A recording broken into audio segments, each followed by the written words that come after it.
Hello বন্ধুরা, welcome back to our new blog Pooja's cooking ব্লগে আপনাদের অনেক স্বাগত। তো আজকের একটা শুটকি মাছের রেসিপি নিয়ে চলে আসলাম তোমাদের সামনে। তো তোমরা ব্লগটা দেখতে থাকো কন্টিনিউ, আমি কিভাবে করছি, কেমন করে করছি। তো চলো দেখিয়ে দিই রেসিপিটা। তো এখানে এই যে শুটকি মাছটা আমি ভালো করে সেদ্ধ করে পরিষ্কার করে এই যে কেটে নিয়েছি এখানে। আর এখানে নিয়েছি আলুটাকে ভেজে নিয়েছি। আর এখানে নিয়েছি পেঁয়াজ, টমেটো আর আদা রসুনের বাটা। আর এই যে কড়াই গরম হয়ে গেছে, এখন আমি তেলটা দিয়ে দেবো।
জলটা আপনারা বুঝেই দেবেন, তার কারণ আলুটা দুবার ভাজা হয়ে যাচ্ছে, তাই 50% বেশি আলুটা সেদ্ধ হয়ে যাবে। তাই আলুটা আপনারা জলটা আপনারা অল্প করেই দেবেন, না হলে বেশি আবার জল পড়ে গেলে খেতে ভালো লাগবে না।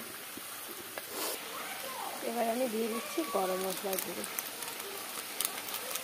তো আপনারা জিরে যদি না ব্যবহার করতে চান তাহলে জিরে বেটে লাস্টে দিতে পারেন, তাহলে তবুও স্বাদটা খুব ভালো আসে। দেখুন জলটা অনেক শুকনো হয়ে এসছে, আর একটু শুকনো হয়ে গেলে তাকে নামিয়ে নেব। দেখুন রান্নাটা কিন্তু আমার পুরোপুরি কমপ্লিট হয়ে গেছে। তো এটাকে একটা বাটিতে আমি ঢেলে নেব। এই যে তরকারিটা আমি বাটিতে ঢেলে নিয়েছি। তো কেমন হয়েছে আপনারা বলবেন।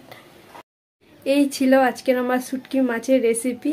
আর শুটকি মাছটাকে আপনারা কি নামে চেনেন ওই মাছটাকে, সেটা অবশ্যই কমেন্ট বক্সে আমাকে জানাতে কিন্তু ভুলবেন না। আর ভিডিওটি যদি এতটুকু কোথাও ভালো লেগে থাকে তবে লাইক, কমেন্ট, শেয়ার করবেন আর চ্যানেলটি সাবস্ক্রাইব করে রাখবেন। টাটা, দেখা হচ্ছে পরের একটা নতুন ব্লগ।